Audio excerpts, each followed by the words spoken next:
Compromisso com a qualidade desde 1942. Começa agora o Folha no Ar, primeira edição.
Quinta-feira, 9 de fevereiro de 2023. Começa agora pela Folha FM 98,3, emissora do Grupo Folha da Manhã de Comunicação. Mais um Folha no Ar ao vivo, com todas as informações importantes para você começar esse novo dia. Para quem está no trânsito, desestressar, liga o radinho aí no carro. Pode ligar o Face, o YouTube também aí no seu carro, caso você consiga. Né, e acessar também online as nossas imagens aqui dos estúdios. Estamos ao vivo pela Folha FM, ao vivo no Face, no YouTube, no Instagram, na Twitch TV. Daqui a pouco esse programa estará editado em podcast e logo mais tem reprise na Plena TV às 17 horas. São 7 horas e 11 minutos em Campos. Muito bom dia, sejam todos bem-vindos a esta edição de hoje que, segundo o Instituto Nacional de Meteorologia, Campos terá tempo parcialmente nublado a claro, com máxima de 31, mínima de 22 graus. Por enquanto, a probabilidade de chuva maior é só no fim do período e há um alerta da Defesa Civil para chuvas mais intensas a partir desta quinta-feira aqui na cidade e também um alerta aí do Instituto Nacional de Meteorologia de tempestade no fim do período em toda a região norte do estado do Rio de Janeiro também. Chuvas que têm castigado aí a região sudeste, São Paulo, Rio de Janeiro, Rio que teve essa tragédia de 4 óbitos. Aqui em Saquarema, inclusive, uma pessoa perdeu a vida por conta de um raio.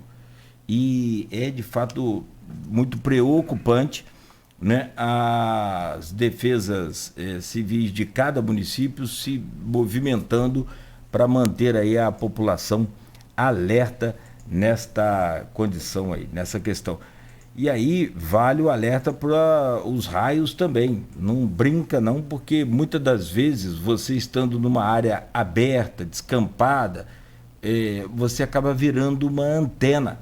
E aí atrai o raio, porque o raio é simples, tecnicamente falando aqui, ele busca o local mais próximo de contato com a terra.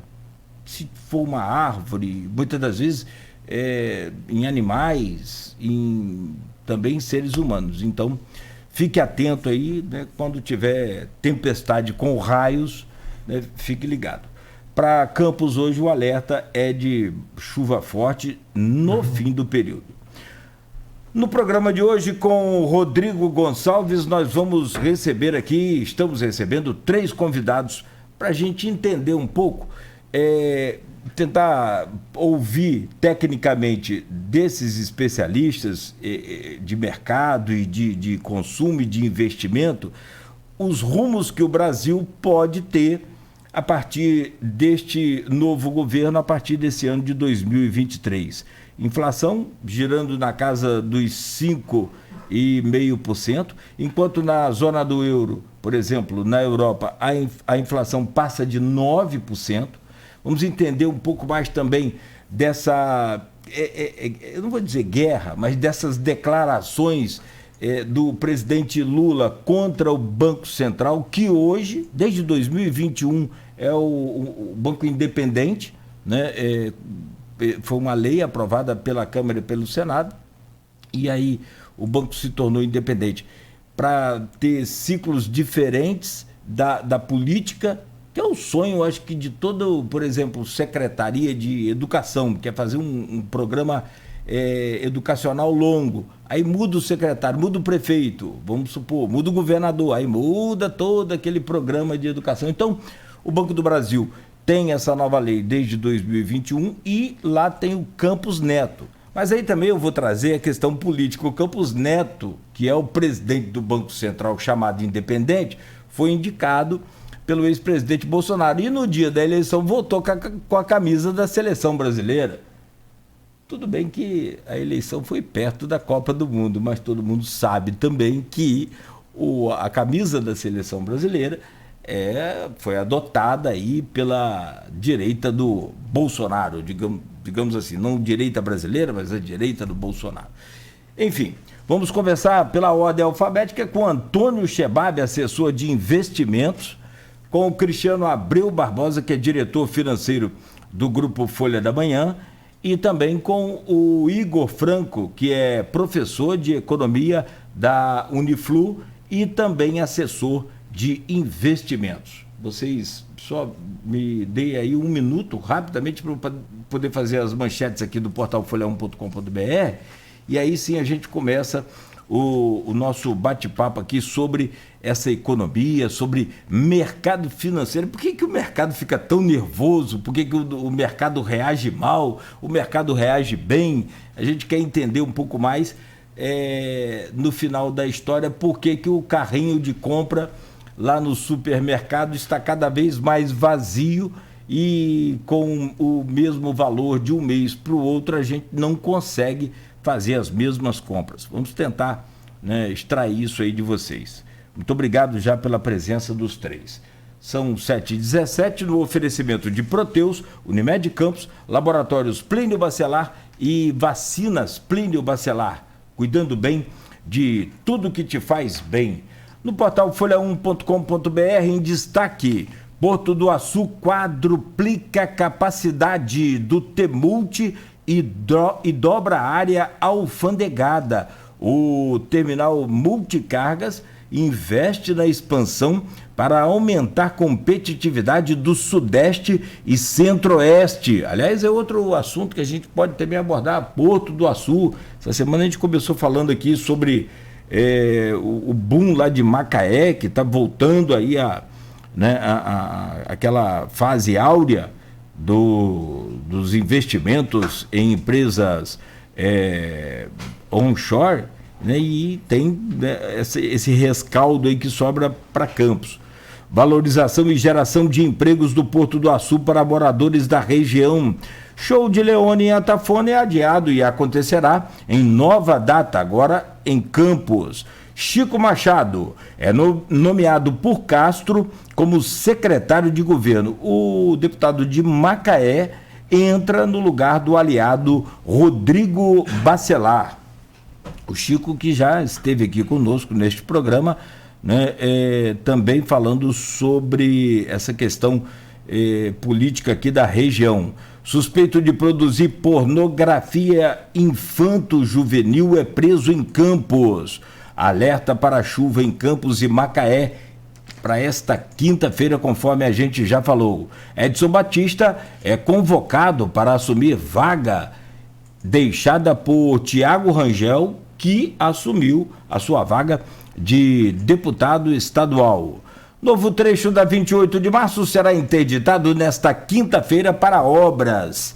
A 28 de março está passando por uma reforma completa, toda a fresagem do asfalto, né, a retirada do asfalto velho e a pavimentação nova, o que está causando transtorno aí no trânsito e exigindo muito mais paciência e mais educação, né, dos motoristas. O que mais falta também é o segundo item que eu citei aqui ontem, muitas reclamações ali na Gilberto Cardoso, quando abre o semáforo para acessar a Saldanha Marinho, para quem vem aí da 28 de março, por exemplo, aquele trecho que está liberado, é formada uma fila dupla. E é um desespero, e aí não é possível você acessar ali a Saldanha Marinho, dobrar da Gilberto Cardoso para a Saldanha Marinho com facilidade. É só colocar um carrinho da guarda municipal, acho que não precisa nem ter guarda, só um carrinho com giroflex ligado, todo mundo respeita. Infelizmente, falta para a gente, para nós motoristas, mais um pouco de direção defensiva, no popular, educação. Carnaval em Campos na onda do Ai Que Loucura, Prefeitura prepara 14 eventos na Praia do Farol e Lagoa de Cima. Após um mês, desdobramentos de 8 de janeiro estão longe do fim. São algumas das manchetes que estão no portal folha1.com.br hoje, que você pode conferir aí todo o conteúdo gratuitamente. 7h20. Para a gente ir direto ao assunto, vamos falar de economia no cenário nacional macro e também aqui no micro. Vamos falar no cenário internacional. Convidamos 3 especialistas aqui. O Antônio Carlos Chebab Neto. Rapaz, essa figura é filho de Djani Azevedo. Chama ele Djani Azevedo. Você é vascaíno também? Meu pai. Tristeza, mas tá bom. Do seu pai, né, fica aqui o meu carinho e gratidão sempre, uma amizade muito saudável. Antônio Chebab, bom dia, seja bem-vindo a este programa e a gente espera poder aqui, nessa oportunidade, clarear um pouco aí a mente, trazendo essas informações técnicas dentro daquele linguajar mais popular, talvez, né, para poder a gente entender como é que anda esse mercado e para onde vai esse mercado. Vamos falar também dessa crise das lojas americanas, enfim, com tudo isso. Bom dia, seja bem-vindo. Bom dia, Nogueira, obrigado pelo convite. Cristiano também que nos convidou para estar aqui.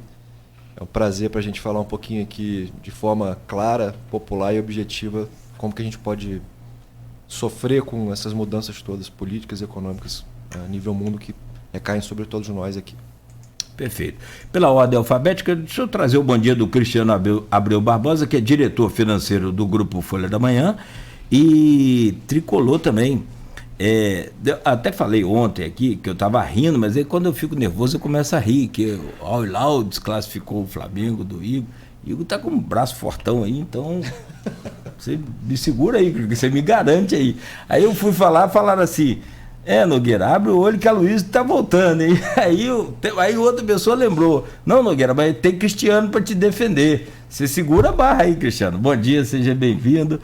Como eu disse para o Antônio Carlos Chebab Neto, para a gente falar um pouco sobre economia, é importante que você esteja aqui, porque você está muito antenado nessa economia nacional e internacional e no que diz respeito a investimento, que é o que a gente tanto busca aqui para Campos, para qualquer cidade, para todo o país, o que é necessário para desenvolver, para gerar emprego, melhorar a renda, consequentemente, né, melhorar a qualidade de vida da população. Cristiano, bom dia. Bom dia, Nogueira, bom dia aos ouvintes da Folha FM. Primeiro, Antônio Carlos e Vascaíno, tem que te lembrar, a gente como tricolor, que a gente sofre com eles. Nós somos fregueses do Vasco. Embora o Flamengo, a gente não dê muita sorte, não, né? A gente ajuda um pouco também, é normal ganhar deles, me perdoe, Igor.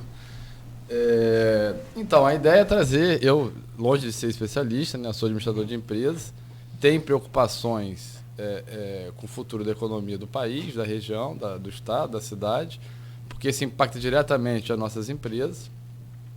E o objetivo é entender melhor, né, qual a leitura que Igor e Antônio estão tendo dessa mudança aí na política nacional, consequentemente na economia nacional, e como isso vai impactar a todos aqui em Campos, porque não adianta a gente tentar achar que a gente vive numa ilha, né?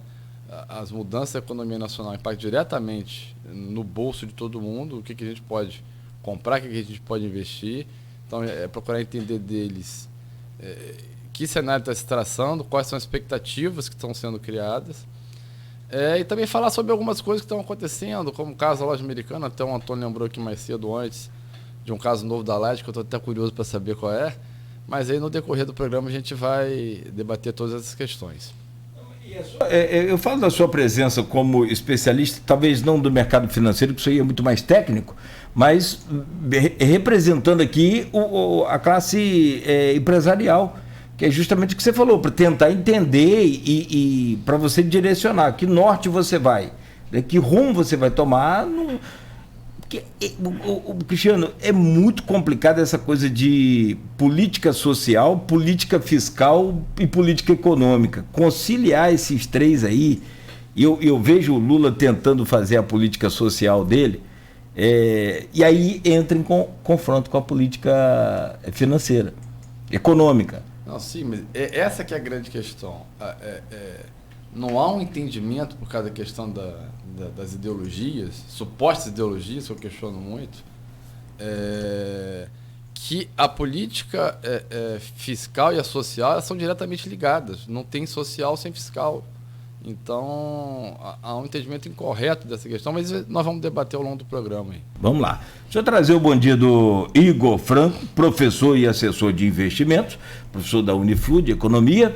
E falar em economia, quem está economizando muito é o Flamengo, economizando em gol, né? Gabigol, por exemplo, não gastou um centavo de gol nesse... Rapaz, é aquela história. O Al Hilal, que venceu o Flamengo esse ano de 3-2, foi o que perdeu de 3-1 em 2020, não foi? 2019. E aí eu te pergunto, rapaz, o que mudou nos times de lá, que a gente não conseguiu manter o Flamengo no equilíbrio aqui para vencer de novo o Al Hilal, né? Será que foi o técnico? Bem que o VP me tirou 2 criadores do time e botou 2 volantes para atuarem ali, bem que parecido com a seleção brasileira, não tinha criador, só volante quando mal, no máximo. Bom dia, Igor Franco, seja bem-vindo aí. Bom dia, Cláudio. Bom dia, Cristiano. Bom dia, Rodrigo, Antônio. Obrigado novamente aí pela oportunidade de estar aqui falando. Um tema árido, mas que é essencial na vida de todo mundo. Você estava falando do Flamengo, né? Futebol para o Flamengo desse ano não está muito gostoso até agora não, mas vai ficar. Mas fazendo uma analogia, eu estava pensando aqui quando você estava falando, Vitor Pereira começou batendo cabeça. O governo Lula começou batendo cabeça, né? Lógico que a diretoria trocou o Dorival no apagar das luzes, Lula foi eleito no processo democrático, tem que fazer essa ponderação. Mas até agora as duas coisas não estão ajustadas. A economia não está ajustada no governo, né? Como eu falei, muita bateção de cabeça, pouca coordenação entre os membros da área econômica. Lula fala uma coisa, tem que outro ministro vir apagar um incêndio, dizer que não é bem assim. A presidente do PT, que até agora eu não entendi qual é a participação dela no governo, acha que deve palpitar erradamente sobre todos os assuntos econômicos. E aí vamos continuar a analogia. Vitor Pereira tirando a Arrascaeta e tirando o Everton Ribeiro, discorda das alterações, mas não sou especialista em futebol. Mas seria equivalente a Lula tentar forçar uma troca no presidente do Banco Central essa altura do campeonato. Seria desastroso. Foi desastroso para o Flamengo, seria desastroso para o Brasil. Então, tentando fazer esse paralelo, essa analogia entre o futebol e a economia para a gente tentar tornar a informação mais clara e objetiva para quem não é da área. Vamos observar, né? Qual vai ser o desenrolar do governo. Vamos observar o desenrolar do Flamengo. Espero que tanto no Flamengo quanto no governo haja uma coordenação melhor entre as peças, porque enquanto brasileiro, enquanto flamenguista, nós dependemos, né, do sucesso desses treinadores, entre aspas. Mas a gente vai explorando isso ao longo do programa. Tá mais fácil para o Flamengo ser campeão esse ano de algum título ou o governo conseguir controlar essa crise aí momentânea de falas desastrosas, pelo menos na visão do mercado? Olhando para o elenco, está muito mais fácil para o Flamengo. O elenco do governo atual tem muita interrogação. Agora a nova expressão do futebol é bagre, né? Então o governo atual tem um elenco aí preocupante, pelo menos na área econômica, é bastante preocupante. A gente começa por essa ordem alfabética também. Eu faço a pergunta ao Antônio Chebab. Esse cenário econômico brasileiro e internacional. A questão do novo governo ter assumido já furando o teto e do governo passado ter feito do teto de gastos uma peneira. Ele furou várias vezes, né, para poder conseguir cumprir as suas metas sociais também. Furou em plena... teve a PEC do precatório, né? A PEC do precatório foi 2021. 2021. E teve, por último, aí no meio da eleição, aquela despesa violenta com o chamado... ao invés de Bolsa Família, ele trocou para o Auxílio Brasil, que passou de 40 bilhões de reais, alguma coisa assim. Ô, Antônio, como é que é possível enxergar uma economia mais estável em um prazo curto, que é o que a gente busca, pelo menos no cenário nacional? A grande dificuldade como o mercado enxerga, pelo menos, né, a conta é simples, né? O fiscal tem que ter um equilíbrio de gastos e receita. Mas, obviamente, tem que casar isso também com a política social, como a gente comentou um pouco mais cedo aqui. Enquanto a gente não tiver uma previsibilidade clara sobre isso, na verdade, é difícil a gente sempre ter uma ideia de como vai ser isso exatamente, o mercado fica nervoso, não sabe como exatamente vai fazer as alocações, se vai ter fluxo internacional vindo para o Brasil para investimentos, se vai para outro emergente. Então, realmente é uma dúvida. Então, a gente tem que acompanhar os próximos passos e como o governo vai se posicionar em relação a isso. O mundo também, né? O mundo vem passando por uma pressão inflacionária muito grande, desde a Covid, depois da guerra na Ucrânia. Por incrível que pareça, o Brasil pode se beneficiar com isso, porque dentro dos emergentes é o que tem mais commodity, é o mais exportador. Então, isso pode ser bom para a gente, mas também tem uma pressão inflacionária. Então, é um xadrez realmente e é muito dinâmico. Então, a gente tem que estar próximo dos acontecimentos para a gente saber como se situar em termos até de alocação de investimentos, até como a gente investir no nosso negócio próprio, e como a gente gasta também, né? Se a gente tem uma dificuldade de saber o futuro, a gente talvez tem que pensar em economizar um pouco mais e ter um pouco mais de cautela, assim como o governo também deveria ter pelo menos um planejamento mais claro em relação a isso. Igor?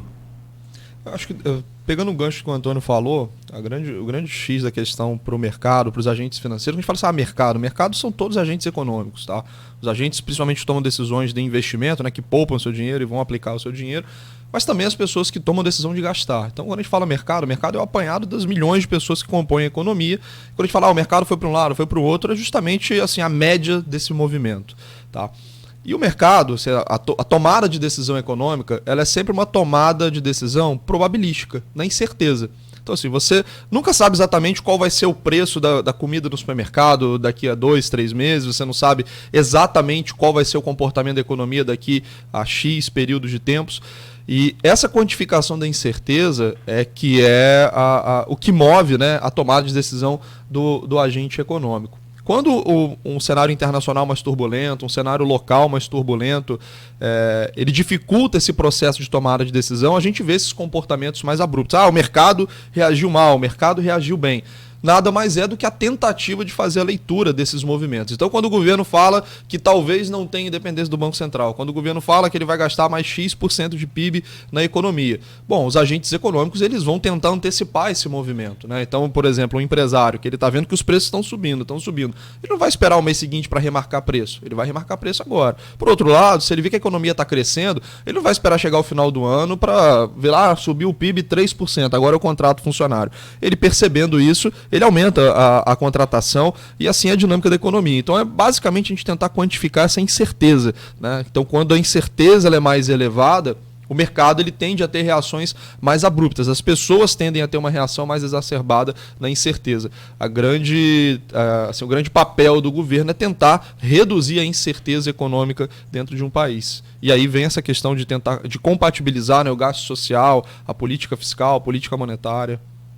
Eu estava pesquisando aqui, Cristiano, sobre essa questão da taxa de inflação, e eu acho que aí você pode comentar e até rolar uma pergunta para os dois também. Enfim, a gente está aqui para interagir, para trocar ideia, para tentar entender que rumo a gente vai tomar. O Brasil hoje gira em torno de 5,5% a inflação, né? Pelo menos deu 5,9%. 5,9%. Quase 5,9% em 2022. 12 meses. Arredondando para 5,89%, algo do gênero. 5,8% alguma coisa. Se for assim, no popular, podemos chegar a 6%. Arredondar para 6% para a gente ter uma facilidade maior. Enquanto que na Europa, por exemplo, você tem destaque para a França, que está tendo uma reação melhor. A Alemanha também está tendo uma reação muito boa. Vamos dizer, no pós-pandemia não, porque a gente está ainda na pandemia, ainda tem muitos casos de Covid, e graças à vacina e a Deus, né, a coisa conseguiu ser controlada. Mas a pergunta que eu posso fazer para você, Cristiano, é como é que você consegue entender esse mercado e antever as ações que podem ser feitas para 2023 no que diz respeito a investimentos nas empresas, nas suas empresas, no empresariado de uma forma em geral, com essa economia ainda duvidosa, ainda, como os especialistas falaram aqui, na expectativa de uma clareza maior do novo governo? Ou não é possível fazer nada e aí vem essa retração? O que eu vejo no empresariado em geral, estive até no Paraná recentemente e converso sempre com os empresários, seja locais, seja de fora, é uma incerteza muito grande de que rumo o governo Lula vai tomar. O governo Lula vai ser um governo Lula 3 ou vai ser um governo Dilma 3? Né? Se fosse um governo Lula 3, eu acho que seria de maior agrado para o empresariado. Se for um governo Dilma 3, o governo Dilma 2, né? O Dilma 1, o Dilma 2, a gente já sabe o que deu, e deu muito errado, né? O Brasil foi jogado na maior recessão da sua história, né? E muitos empresários quebraram, os que tinham reservas sobreviveram, mas a duras penas. Isso custou muito das reservas dos empresários, vários empregos foram perdidos. Então, assim, há um trauma muito grande com relação ao governo Dilma, de quem foi empresário naquela época, que era empresário naquela época. Então, assim, o momento é de muita cautela. O empresariado em geral, ele era mais ligado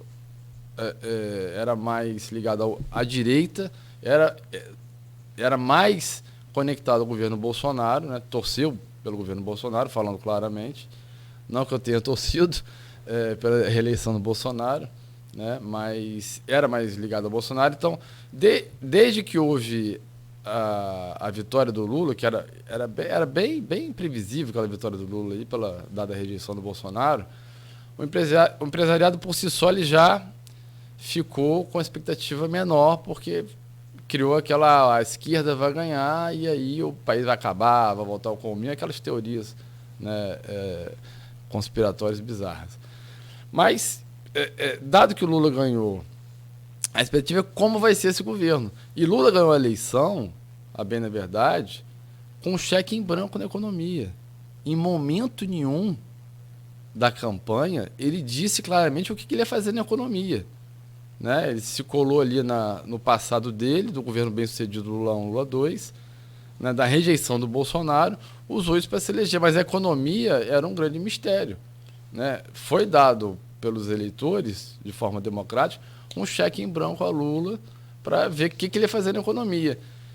E, preocupantemente, no meu ponto de vista, todos os movimentos de Lula, desde da transição até agora, ele de fato governando, são em direção a uma política fiscal, monetária, econômica, ligadas ao governo Dilma. Então, vários nomes que foram proeminentes naquele desastroso governo Dilma, estão hoje, está o Mercadante no comando do BNDES, que foi um dos principais artífices do governo Dilma na questão econômica.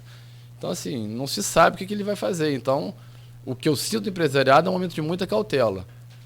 Não, nesse momento, não fazer grandes investimentos, esperando o que vai acontecer, para onde que, de fato, vai o governo Lula. Se é o que ele fala vai acontecer, ou ele está fazendo igual ao Bolsonaro, jogando ideologicamente pro eleitorado mais cativo dele. Será que ele vai e fala, aí vem alguém e apaga?Igual aconteceu com o Bolsonaro, né? Sim. O Bolsonaro já falava uma batatada, Sim. vinha um ministro e corrigia. É o que tem acontecido com o Lula. O Lula vai lá e fala alguma coisa na área econômica. O Haddad fez ontem isso. Vem alguém e corrige. Né? O Haddad, que era um nome que não era o mais desejado como ministro da Fazenda, tem sido até a pessoa que está mais se criando esperança que o mercado, quer dizer, aí Igor e o Antônio podem dizer melhor, mas o que eu vejo é que, agora vamos ver o que o Haddad vai falar. O Haddad virou a esperança de uma política econômica mais clara, assim. E pegando justamente a sua fala, aí eu vou até te pedir rapidamente para avaliar também, já que você falou sobre o governo Lula 1, 2, 3, que pode ser agora, a Dilma também, como é que você avalia economicamente, e isso falando de mercado financeiro, falando de investimento, o governo Bolsonaro com o Paulo Guedes? A verdade é que o Paulo Guedes falava demais, né? Eu, de novo, não sou especialista, né? O Paulo Guedes falava demais, não entregava tudo que ele falava, ele não fala falastrão. Mas, a bem da verdade, economicamente, o governo Bolsonaro, você não teve nenhuma...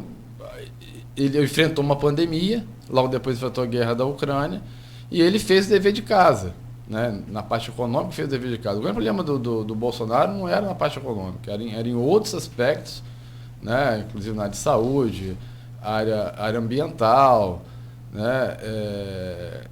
Esse ódio todo, né? Enfim, ele tinha vários outros problemas, mas a parte econômica não foi um problema do governo Bolsonaro. Enfrentou a pandemia, Paulo Guedes fez o dever de casa. Estamos com a inflação agora controlada, e Igor e Antônio podem falar melhor. A bem da verdade, teve a questão dos combustíveis, que está, no meu ver, maquiando um pouco essa inflação. Vai vir uma bomba aí, porque nós estamos com combustível artificialmente barato, né, com isenções de impostos e tal. Então, o governo Bolsonaro, economicamente, eu não vejo do que me queixar, entendeu? Na parte econômica, não. Por isso, o que você falou, o apoio automático dos empresários, né? Como você citou aí. Porque sempre, normalmente, é um governo mais à esquerda, olha mais para o social. Sim. E tem essa questão de ficar dividindo o país. Rico e pobre, rico e pobre. O governo Bolsonaro acabou olhando mais, inicialmente, para o empresariado. Depois, pensando somente na reeleição, ele que não tinha nenhuma questão focada na questão social, né? Ele nunca teve muito isso como objetivo. Ele, no ano passado, criou o Auxílio Brasil lá de R$600, mas aí foi nitidamente eleitoreiro. Ele não tinha isso como preocupação. Tanto que terminava em dezembro. Exatamente. E que teve que fazer a PEC da transição, que eu acho que passou de 200 bilhões de reais para poder sustentar esse ano o Bolsa Manter Família, os 600 reais. os 600 reais. Senão ia voltar para 200. A PEC da transição, 80 bi garantia, né? O restante foi Jabuti. Foi Jabuti. Que aí vai para Aí outros. começa a entrar dinheiro para um monte de outras coisas, né? Deixa eu começar por você então agora, Igor. Duas deixas que o Cristiano, depois o Antônio Shebab fala. O Cristiano primeiro fala sobre a questão do Haddad. Né? O nome Haddad surpreendeu no início muito negativamente, porque eu tive com o Haddad uma vez no Rio. Foi até pela Continental, fiz uma entrevista com ele era ministro da Educação, e ele fez um projeto lá na Latinha, política, né? E a gente acabou com um encontro com as rádios lá no Rio de Janeiro, e tal, aquela coisa toda, e ele muito acessível, muito interessado em resolver a questão da educação, e eu até toquei nessa questão de ciclo sem saber da independência futura, evidente, do Banco Central, que é interessante. E eu citei aqui, o ministro da Educação faz um super programa de educação para o Brasil, mas ele sai em 4 anos. Pode sair, né? Ou pode ser trocado até menos tempo pelo próprio presidente. Então, como é que é vista a chegada do Haddad, que é meio que ou não é um estranho no ninho? O Haddad, ele teve experiência lá na prefeitura de São Paulo, não se reelegeu, né? A popularidade dele baixa, mas sobre o aspecto fiscal, o Haddad executou um bom governo. Ele não foi um prefeito gastador, a bem da verdade também. Não fez grandes reformas municipais, mas é mais difícil para o gestor municipal fazer reformas fiscais. Só que ele tem muito trânsito na elite paulistana, né? Conhece muita gente ligada ao setor de indústria, setor dos bancos tradicionais. Então a interlocução dele com o mercado parece ser boa. Então, dentro do que era, chegou a cogitar-se a Aloysio Mercadante. Aí seria realmente muito complicado ter um nome como Mercadante dentro do Ministério da Fazenda. Mas foi o que o Cristiano falou, assim, durante a campanha a gente ficou muito naquela disputa ideológica, aquela disputa política, o duelo de rejeições, né? Quem ia ser mais rejeitado até o final da eleição, e Bolsonaro foi mais rejeitado, acabou perdendo a eleição. A gente acabou não tratando da questão econômica. De fato, Lula se elegeu com cheque em branco. Do que ele falou ao longo da campanha, ele vem cumprindo. Ele nunca acreditou em teto de gasto. O PT nunca foi fã do teto de gasto. A independência do Banco Central votou contra. Então, assim, ele está sendo coerente com o pouco que foi falado na eleição. O problema é que, assim, a gente esperava um Lula um pouco menos, um governo do PT um pouco menos agressivo nessas tentativas e nos discursos, né, contra as reformas que foram feitas. E a gente precisa botar um pouco de um freio de arrumação, porque é natural quando acontecem mudanças políticas que os nervos fiquem mais, as coisas fiquem mais acaloradas, o debate fique mais acalorado. Mas a gente tem que lembrar que durante 6 anos a gente fez várias reformas no país. Hoje a situação fiscal do Brasil é uma situação muito mais confortável. O governo Bolsonaro, Paulo Guedes, a equipe dele fez um bom trabalho no aspecto fiscal, mesmo considerando a pandemia. Então, assim, quando a gente coloca algum tipo de preocupação econômica, isso não é para amanhã, amanhã vai ser o caos econômico, o país vai à bancarrota. Não é isso, é a trajetória, a qualidade da política pública, a qualidade das políticas econômicas.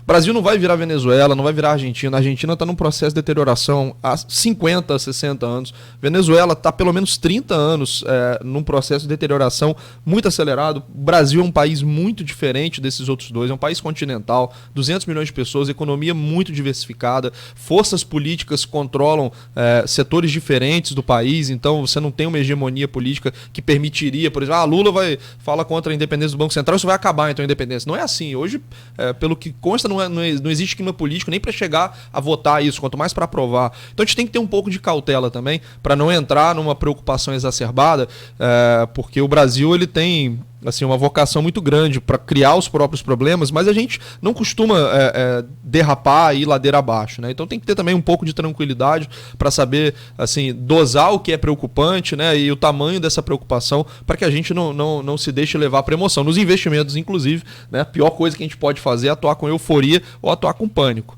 né? E a inflação? Que foi a outra deixa que Cristiano colocou.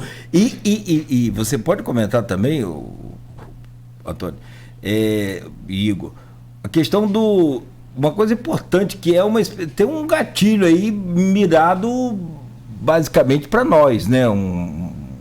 Que é a questão dessa maquiada nos impostos dos estados de ICMS. Isso, inclusive, fez um exemplo aqui. A usina Sapucaia, que é a Coagro hoje nossa, ela parou de produzir etanol, diminuiu a produção de etanol e passou a fabricar o quê? Açúcar. Porque não mexeu no ICMS do açúcar, porque a contribuição para eles seria complicada, esse retorno para eles, sem a taxa do ICMS nosso, do estado do Rio, que era de 30%, caiu para 17%, 18%. 18% virou a máxima. 18% virou a máxima. Porque isso era para ter terminado em dezembro. Também foi para a PEC do gás, que você falou do jabutis, entrou nesse jabuti. Isso vai até quando e quando que pode estourar essa falsa ilusão de que o combustível está mais barato? Se eu não me engano, a prorrogação foi por 90 dias. 90 dias. A expectativa de inflação para o ano, quando a gente fala assim, a inflação deve rodar o ano a 5,5%, ela considera a reoneração dos combustíveis. Se os combustíveis não forem reonerados, o índice de inflação deve vir abaixo desses 5,5%.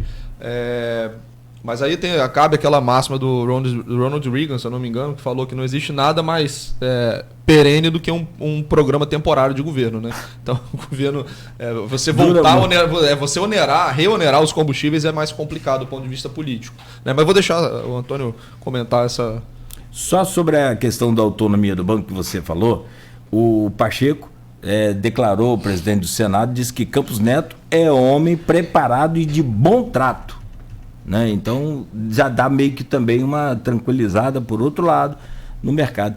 Antônio Chebab, como é que é vista essa questão desse gatilho que a gente falou, ou dessa maquiada na inflação por conta desses impostos, desse imposto do Estado? Mesmo se a gente tiver uma reinserção desse ICMS, vai ser repassado aos preços do combustível e a toda a sua cadeia de produtos que no final tem que ser reprecificada, né? E automaticamente sobe o preço de tudo. A gente não sabe exatamente se vai haver essa prorrogação e quando será, mas a gente tem esses 90 dias, a princípio, de manutenção dessa isenção, e temos que acompanhar como é que a gente vai estar com isso, mas eu acho que mesmo subindo, já estaria nessa meta de inflação para esse ano aí, de talvez... Tá quanto, Igor, para esse ano? A previsão para esse ano de inflação? Em torno de 5,5%. 5,5%. Já estaria mais ou menos incluso essa reinserção desse ICMS na inflação do combustível. Então não há Eu tinha... Quando estava esse debate do prorrogar ou não, né? Acho que o Haddad não queria que prorrogasse, economicamente não era interessante prorrogar. Não queria. Mas tem a questão política, como o Igor falou, e aí houve um debate interno no PT e Lula bateu o martelo e queria prorrogar por X tempo. Se eu não me engano, naquela época se falou não sei se isso foi papel de fato no final, estou em dúvida aqui agora, mas acho que se falou até final de fevereiro ou março, esses 90 dias. A gasolina e o diesel teria ido para até dezembro. No detalhe, eu realmente não lembro. Se eu não me engano, a gasolina 90 dias... a questão é que essa desoneração, né, a manutenção dela custa muito para os cofres públicos. Né? Muito caro. O governo abre mão de uma receita na casa de dezenas de bilhões de reais e isso é também um impulso para a economia, dificulta o trabalho, por exemplo. Se por um lado contém a inflação, por outro lado você estimula a demanda, né, por combustíveis, o que é uma coisa meio louca, assim, num cenário em que você tem escassez de combustíveis, você ter várias medidas para fomentar o uso de combustíveis. É o contrário, né? Os preços eles sinalizam justamente a escassez. Então, quando algo vai ficando mais caro, isso é um sinal de que você deveria consumir menos ou produzir mais aquele bem, né? E aí a gente acaba estimulando o consumo de combustíveis no momento em que os combustíveis estão mais escassos. Mas o principal problema, de fato, é a questão tributária, né? A questão fiscal, perdão. Você abre mão de muita receita. Por isso que o Haddad, né, propôs voltar a onerar os combustíveis, porque isso geraria uma receita relevante para o caixa da União e também dos estados. Que né, tem a questão de possíveis compensações que a União tem que dar aos estados pela receita que os estados estão perdendo com essa exoneração. Sim, aliás, eles estavam procurando, né, Rodrigo Gonçalves, o STF já, porque o governo prometeu isso. Isso era promessa do governo, mas não aconteceu. A questão tributária ela é muito cheia de detalhes, né? Então, É natural que haja essa disputa pelos recursos, os estados sempre vão tentar extrair um recurso a mais do orçamento federal, mas provavelmente é uma questão a ser judicializada, decidida pelo STF, provavelmente também com efeitos retroativos. Mas o governo federal ele não está deixando de compensar os estados, né? A base dessa compensação aqui é o ponto de dúvida, o ponto de discussão. Achei aqui na memória do Google e não na minha, mas agora tem um aí muito melhor que o Google, né? O ChatGPT disparou. Então o Google já lançou o BART também, né? Já lançou o BART. Já caiu, se eu não me engano, 100 bilhões na bolsa ontem. Caiu quase 9%. Por ter lançado... Porque a inteligência artificial do Google se mostrou muito inferior ao ChatGPT. Para quem não sabe, me perdoe aqui os ouvintes que estão acompanhando a gente, e esse processo de inteligência automática, de avanço da tecnologia, ele é tão rápido que a gente que fica aqui o dia inteiro mexendo com isso, a gente não consegue acompanhar. Você precisa de uma semana para ler um dia de postagem nas redes. O ChatGPT é um novo sistema de inteligência artificial que conversa com a gente de forma fantástica, maravilhosa, e é uma fonte de pesquisa e de tudo mais. E paralelo, não é do Google, e o Google, então, para buscar o tempo perdido, lançou o BART, que é uma espécie também é a inteligência artificial, né, de forma, só que como você falou, Igor, mais a tecnologia com menos qualidade. A tecnologia é a mesma, né? A tecnologia que a gente chama de NPL, que é uma tentativa da máquina processar uma linguagem natural do ser humano. Então você conversa com ela, essa é a grande diferença, né, do ChatGPT. O BART ele executa a mesma tecnologia, mas não com a mesma eficiência. O ChatGPT ele é fruto de uma pesquisa de um grupo, né, na verdade, de pessoas da área de tecnologia. O Elon Musk é um das pessoas um dos fundadores envolvidas, no OpenAI, é o nome da companhia. Isso aí. Teoricamente sem fins lucrativos, mas ela recebeu um aporte muito grande da Microsoft, que pretende incorporar o ChatGPT ao seu mecanismo de busca, que é o Bing. E na área de investimentos, isso para a gente também vem mexendo muito com o nosso setor de investimentos. Existe um ramo da área de investimentos chamado de investimentos quantitativos, que são basicamente baseados em algoritmos matemáticos. E quem toma a decisão de investimentos, por exemplo, dentro de um fundo de investimentos, é um robô. Quem toma a decisão de investimentos dentro de uma carteira de um investidor é um robô. E isso tem um potencial disruptivo muito grande na nossa indústria de investimentos, em todas as indústrias, né? A inteligência artificial, hoje, na velocidade com a qual ela se desenvolve, realmente é assustador, e a gente tem que estar bem preparado, né, para esse tipo de mudança. Preparado do tipo assim, não vai precisar de mim aqui amanhã. Pô, eu acho que se tivesse um treinador com inteligência artificial lá no final do Mundial, não tirava a Rascaeta do Ribeiro, não. Tá precisando de um Deep Blue, né, que ganhou o Kasparov aquela vez. Mas eu acho que aquela ali nem precisava de tanta desculpa, mas na boa, o treinador maluco, tirar o Arrascaeta e depois tirar o Everton, precisamos virar o jogo, cara. Caraca. E me colocou, como é que é o nome do jogador? Lá o outro jogador que entrou? Pulga. Bom, mas falando sobre a lei dos impostos, para a gente já fechar esse bloco aqui e voltar um pouco das atenções e explorar vocês no que diz respeito a essa economia local, essa coisa de Campos está com uma nova fase também de arrecadação de royalties, e principalmente sobre essas parcelas aí das participações especiais, que é o grande mote, né? E Porto do Açu, o que reflete, não reflete aqui na gente? É só uma ilusão ou é uma realidade realmente? O presidente Luiz Inácio Lula da Silva editou uma medida provisória, MP 1157/2023, foi agora, que prorroga, agora que eu digo em fevereiro, a desoneração dos tributos federais de combustíveis, as alíquotas de PIS, PASEP e COFINS incidentes sobre o óleo diesel, biodiesel e gás liquefeito de petróleo ficam reduzidas a 0 até 31 de dezembro deste ano. A cobrança dos dois tributos sobre gasolina e álcool fica suspensa até 28 de fevereiro. A isenção também vale para combustíveis importados, então é até fevereiro, né? Então até fevereiro gasolina e diesel, gasolina e álcool e diesel até dezembro, é isso mesmo. Diesel, biodiesel e gás liquefeito, que é o GLP que a gente usa em casa, né? Não é isso? Perspectiva de vocês, então, para PIB brasileiro 2023. O mundo vem reagindo aí nesse pós-ápice, pós-pico da pandemia. O que vocês esperam para 2023 Eu tenho que começar com Pode começar com o Igor? Eu comecei com o Igor, era com você. Volta aí, Igor. O que você espera e pode projetar aí? O mercado está projetando.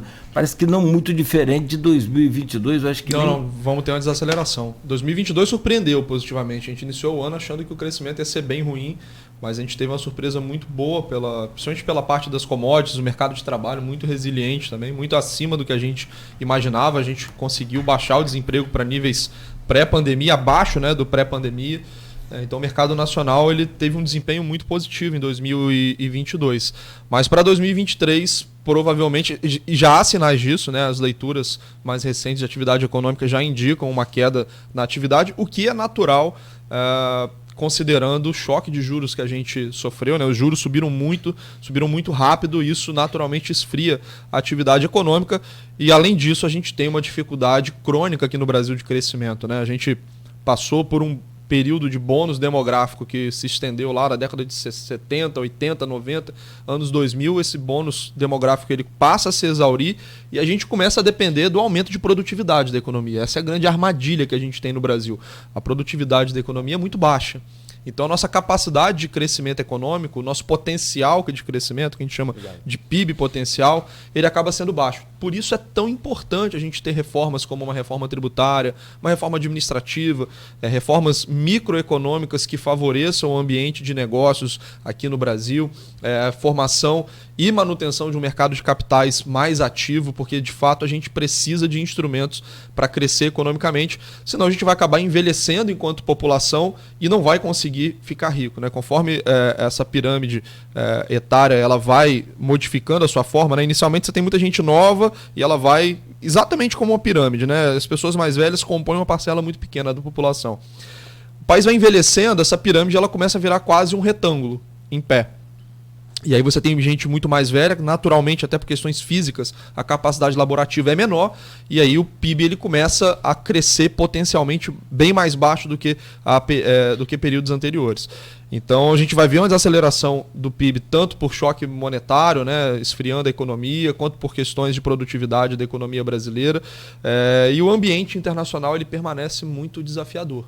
Então a expectativa nossa hoje para a PIB é um crescimento ao redor de 1%. Enquanto no ano passado a gente ficou próximo de 3. Não está fechado ainda, né? Fecha em março, mas a gente deve desacelerar de 3 para 1. Lembrando que isso não é uma queda na atividade, ela vai acelerar menos. Né? Então a gente não é que a gente vai cair. Os 3 que exatamente. A gente não vai. Porque aí a queda no PIB seria um PIB negativo, né? A gente estaria contraindo o produto. Não, a gente vai crescer de maneira mais lenta do que foi no ano passado. Então imagina que você deu uma acelerada no carro, você continua aumentando a velocidade, mas agora numa intensidade menor. Mas é um processo de desindustrialização do Brasil que vem desde a década de 80 também. Pois né? Mas essa tese da industrialização é um papo mais longo, mais complicado. Eu pessoalmente não sou adepto da tese de que a indústria necessariamente traz crescimento. Você pode ter um mercado. Agricultura. O grande motor do Brasil é o agro, né? O agro foi quem sustentou o Brasil nos períodos de dificuldade. Aliás, aí, desculpa te interromper, o agro, sim, é o sustento desse país, mas Lula deu uma canelada naquele Jornal Nacional com o agro terrível. Na verdade, ele tem sido mestre da canelada. Na canelada, né? Trocou o presidente, mas as caneladas continuam.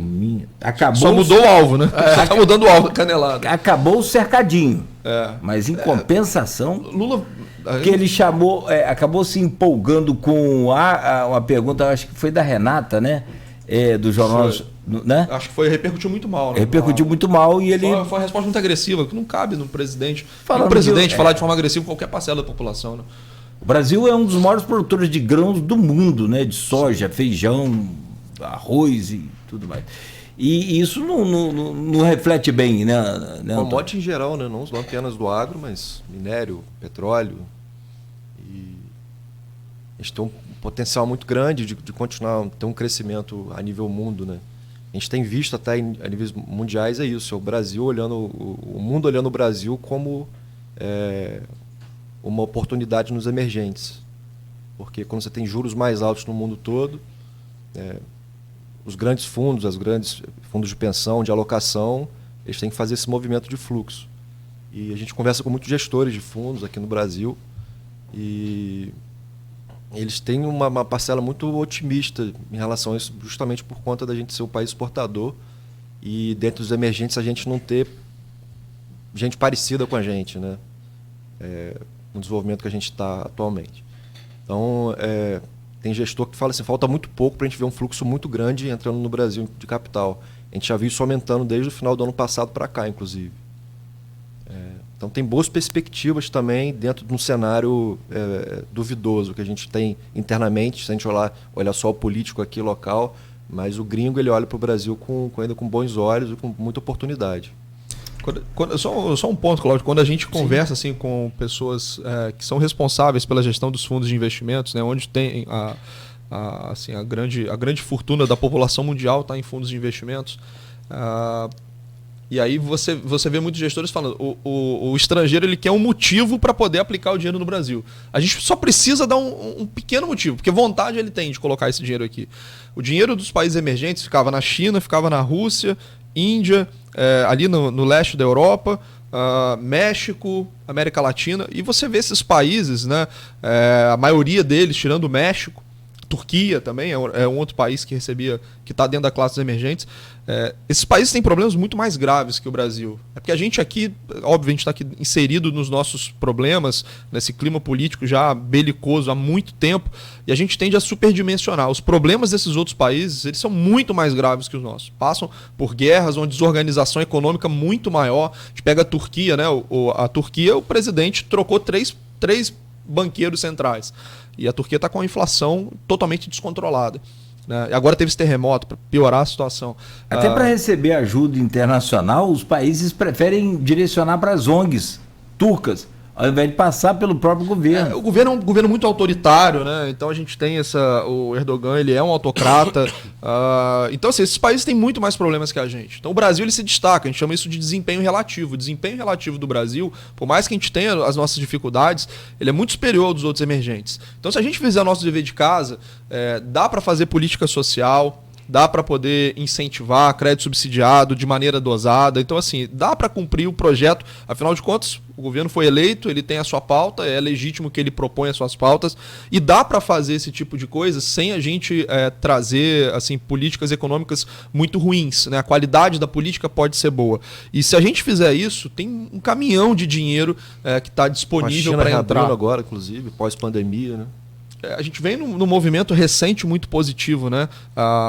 Essa reabertura da China animou muito o mercado brasileiro, porque a China compra muito do Brasil, entra muito dinheiro no Brasil por conta da China. Então, assim, a gente tem muitos pontos positivos a serem concretizados. O que precisa, de fato, a gente, como está no jargão hoje, dar motivo para esse dinheiro ele vir ser alocado no Brasil. Às vezes só não dá motivo para não trazer também já ajuda. Só não atrapalhar, só não atrapalhar já ajuda muito. Agora, pegando um gancho na pergunta original do Nogueira, a questão do PIB, ela na verdade já foi contratado esse PIB de 1% estimado aí pelo governo Bolsonaro, né? Isso não é nem a culpa do governo Lula, porque já estava previsto que se cresceria mais no ano passado, mas cresceria menos nesse ano com base em tudo que foi feito no ano passado. O desempenho do ano passado ele foi muito surpreendente, muito por conta da guerra da Ucrânia, né? Incrivelmente subiu muito o preço dos commodities, foi óbvio que um motivo lamentável, né?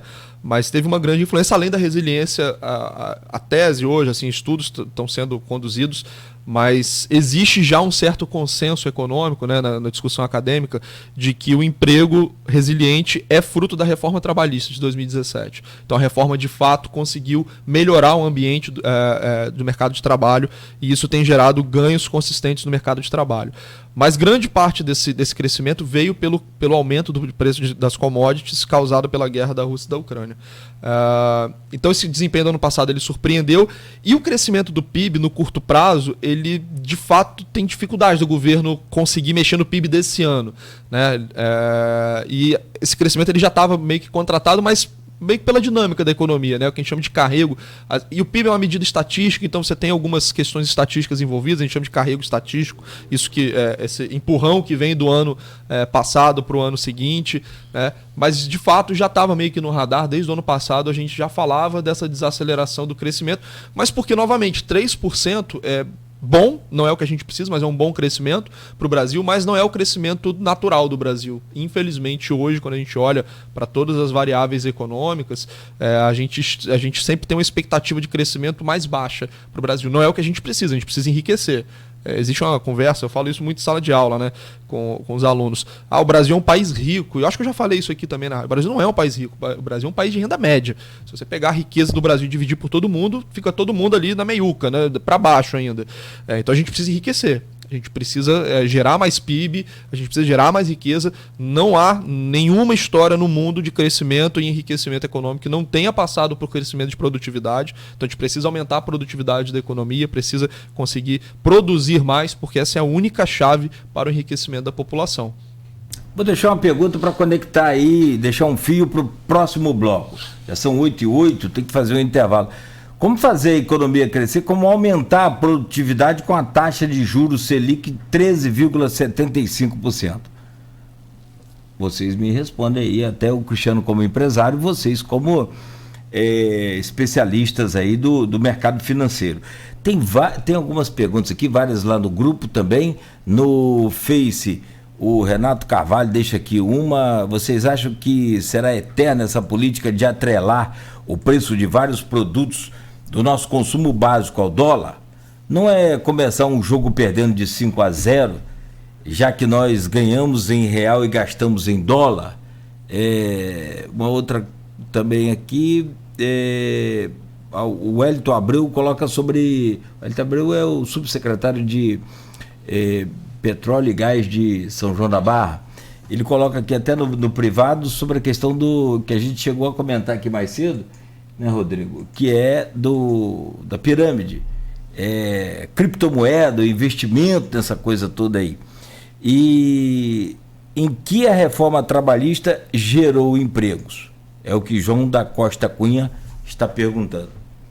Depois a gente faz um pacote, um resumo aqui disso tudo. São 8h09. Aliás, mais uma polêmica saiu essa semana sobre a questão de MEI, também do governo Lula, falando sobre essa... não é perseguição, mas é uma espécie de filtro nos MEI, microempresário individual. Você tem um carrinho de pipoca, pode ter a sua MEI, mas aí você tem umas 10 carrinhos de pipoca, e ao invés de você gerar emprego, você contrata aquele pessoal por MEI para tocar o carrinho de pipoca seu. Só que o carrinho de pipoca não é do cara que o governo quer tentar acabar com essa prestação de serviço, né? Que é a contratação através de MEI para uma rede, por exemplo, citada inclusive pelo pessoal responsável por esse sistema no Ministério de Fazenda.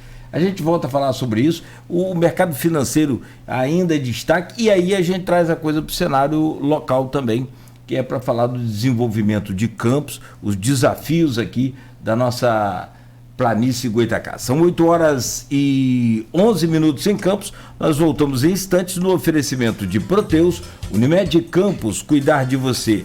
Esse é o plano. Laboratórios Plínio Bacelar e vacinas Plínio Bacelar, cuidando bem de tudo que te faz bem. Quando se pensa